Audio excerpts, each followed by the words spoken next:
اعوذ باللہ من الشیطان الرجیم بسم اللہ الرحمن الرحیم۔ اب حضرت موسیٰ علیہ السلام کا وہ واقعہ آ رہا ہے کہ جب کہ مصر سے اپنی قوم کو لے کر نکلے، صحرائے سینا میں رہے، کوہ طور پر بلائے گئے، تورات دے دی گئی۔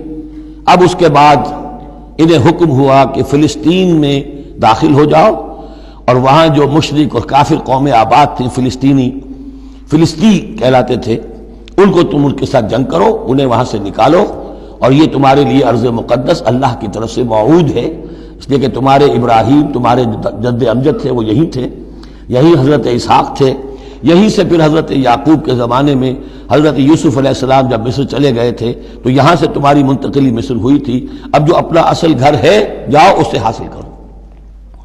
لیکن جب جنگ کا موقع آیا، پوری قوم نے کوڑا جواب دے دیا کہ ہم جنگ کرنے کے لیے تیار نہیں۔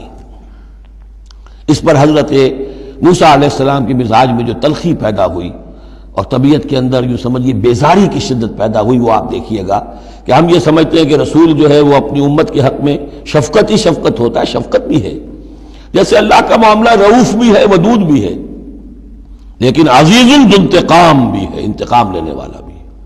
یہ دونوں شانیں ہیں۔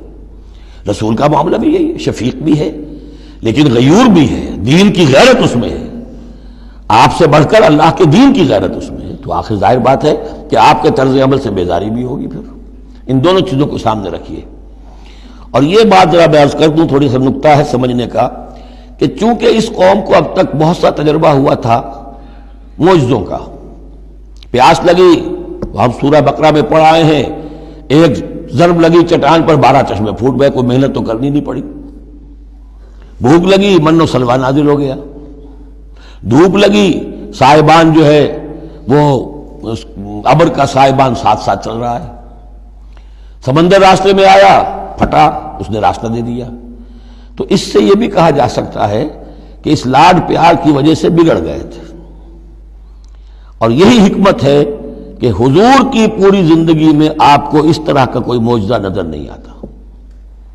مسلمانوں، جو کرنا ہے اپنی جان دے کر، ایثار سے، قربانی سے، محنت سے، مشقت سے، بھوک جھیل کر، فاقے برداشت کر کے کرو۔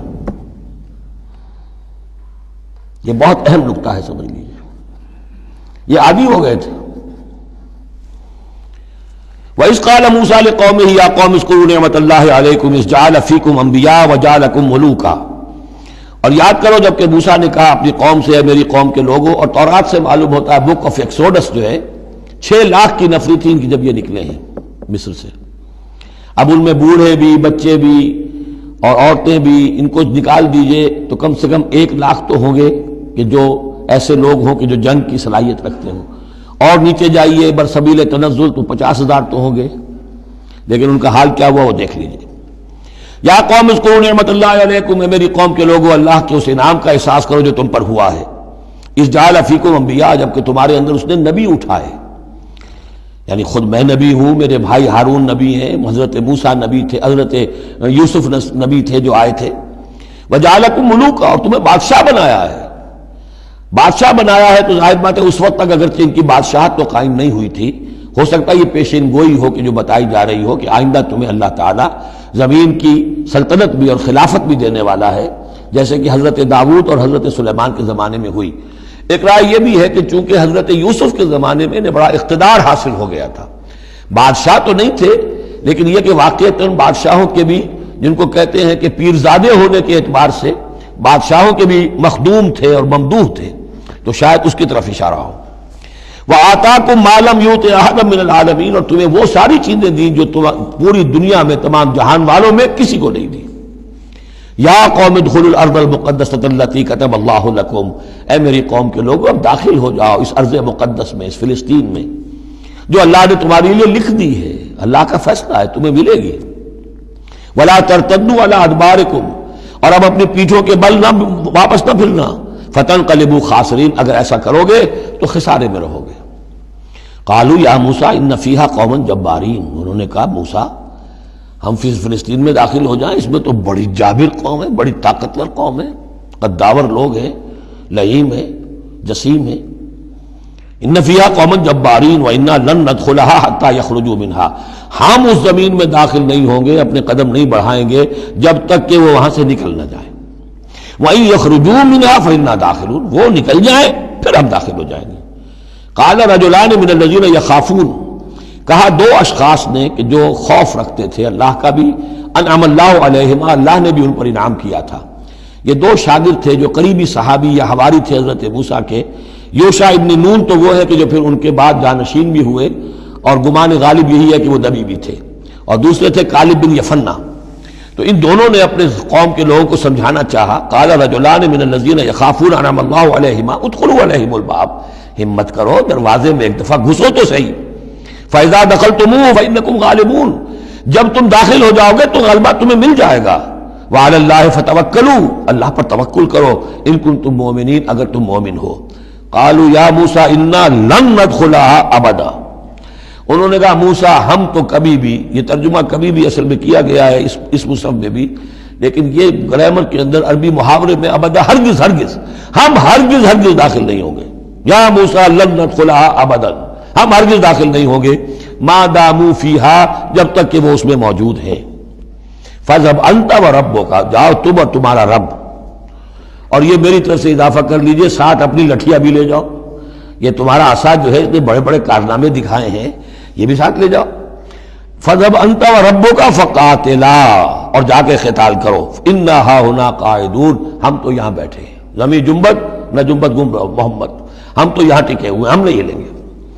قال رب، اب دیکھیے بیزاری، وہی حضرت موسیٰ سورہ قصص میں آپ واقعہ پڑھیں گے کہ ایک قبطی جو تھا وہ مار رہا تھا ایک اسرائیلی کو، تو اس کی طرف سے پھر مدافعت کرتے ہوئے حضرت موسیٰ نے ایک مکہ رسید کیا اور اس قبطی کی جان نکال دی۔ فَوَقَذَهُ مُوسَىٰ فَقَضَىٰ عَلَيْهِ، اس وقت اتنی محبت اپنی قوم سے، اور اب کیا حال ہے؟ قال رب انی لا املک الا نفسی واخی، انہوں نے عرض کیا پروردگار مجھے تو اختیار نہیں ہے سوائے اپنی جان کے اور اپنے بھائی ہارون کی جان کے۔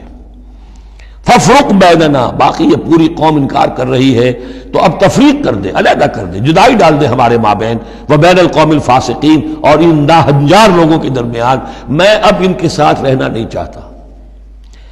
آج کی اصطلاح میں ہم کہہ سکتے ہیں میرا استعفیٰ قبول فرما لے، کہ میں اب ان کے ساتھ نہیں رہنا چاہتا، ان کی ناہنجاری، جو کچھ انہوں نے دیکھا ہے، میرے ہاتھوں سے جو معجزے دیکھے ہیں، میرے اور ان کے درمیان اب تفرقہ پیدا کر دے۔ اللہ نے یہ درخواست قبول نہیں کی، لیکن یہ کہ تذکرہ بھی نہیں کیا۔ قال فإنها محرمة عليهم 40 سنة، نہیں، ہم جو سزا انہیں دے رہے ہیں وہ یہ ہے کہ اب یہ ارض مقدس، اگر یہ بزدلی نہ دکھاتے ابھی ہم انہیں دے دیتے، اب انہوں نے بزدلی دکھائی ہے تو اب یہ ان پر حرام رہے گی 40 برس تک۔ یتیہون فی الارض، اسی صحرا میں، اسی صحرائے سینا میں، سینائی پیننسولا، یہ بھٹکتے پھریں گے۔ فلا تأس علی القوم الفاسقین، تو اب آپ اس فاسق لوگوں کے بارے میں اب آپ افسوس نہ کریں، اپنے دل کے اندر رنج نہ لیں، اب جو کچھ ان پر بیتے گی، لیکن بہرحال آپ ان کی طرف رسول بنا کر بھیجے گئے ہیں، جب تک زندگی ہے آپ کو ان کے ساتھ رہنا ہے۔ یہاں ذرا یاد کر لیجئے کہ جو حضرت موسیٰ نے کہا انی لا املک الا نفسی واخی، حضور سے کیا کہا گیا تھا سورہ نساء میں؟ فقاتل فی سبیل اللہ لا تکلف الا نفسک وحرض المؤمنین، اے نبی آپ اللہ کی راہ میں قتال کیجئے، آپ پر ذمہ داری نہیں ہے سوائے اس کے کہ آپ کی اپنی جان ہے، اور آپ اہل ایمان کی جتنی تحریض، ترغیب، تشویق، جتنے ان کے ایمان کے جذبات کو اپیل کرنا ممکن ہے کیجئے، بس۔ صدق اللہ العظیم۔